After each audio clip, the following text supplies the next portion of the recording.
সম্মানিত দর্শক, আসসালামু আলাইকুম। বাংলার তথ্যনির্ভর সর্বশেষ খবরাখবরে যুক্ত হওয়ার জন্য আপনাকে অসংখ্য ধন্যবাদ। জানিয়ে দিচ্ছি আমাদের হাতে থাকা সর্বশেষ আপডেট। গুড নিউজ, বাংলাদেশ নৌবাহিনীতে 2টি maritime patrol aircraft utility helicopter সংযুক্ত হয়েছে। সম্প্রতি বাংলাদেশ নৌবাহিনীর জন্য আরো 2টি মেরিটাইম প্যাট্রোল এয়ারক্রাফট এবং 2টি ইউটিলিটি হেলিকপ্টার ক্রয়েও সংযোজন করা হয়েছে।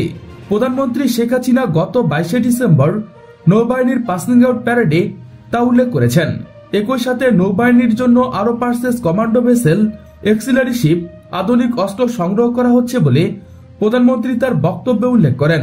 বাংলাদেশের সমুদ্র সীমা পহরা এবং এক্সক্লুসিভ ইকোনমিক জোনের সুরক্ষায় long range maritime patrol aircraft অনেকটা গুরুত্বপূর্ণ। একই সাথে ইউটিলিটি ফ্লিট ডেভেলপের জন্য আরো ইউটিলিটি হেলিকপ্টার কিনা দরকার।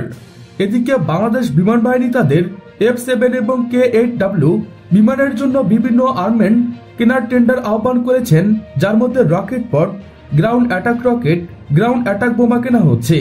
DGDP মারফত উক্ত দরপত্র আহ্বান করা হয়েছে। বাংলাদেশ নৌবাহিনীর AW109P maritime search and rescue utility helicopter সংযুক্ত হয়েছে। ইতালির নির্মিত এই হেলিকপ্টারটি 2011 সালে বাংলাদেশ নৌবাহিনীর বহরে যুক্ত করা হয়। নেভাল এভিয়েশনের আধুনিকায়নের আওতায় আরো 2টি AW109P এবং আরো 2টি ASW হেলিকপ্টার কেনা হচ্ছে। আগামী 5 বছরের মধ্যে নেভাল এভিয়েশনে 8টি AWS helicopter, utility helicopter, long range maritime patrol aircraft যুক্ত করার পরিকল্পনা গ্রহণ করা হয়। প্রিয় দর্শক, আজকে পর্যন্তই। শুরু থেকে শেষ পর্যন্ত চেষ্টা করছি বাংলার সামরিক অর্থনৈতিক সঠিক তথ্য উপস্থাপন করতে।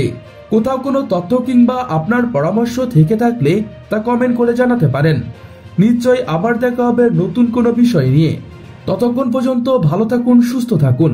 Thanks for watching my video. Allah হাফেজ।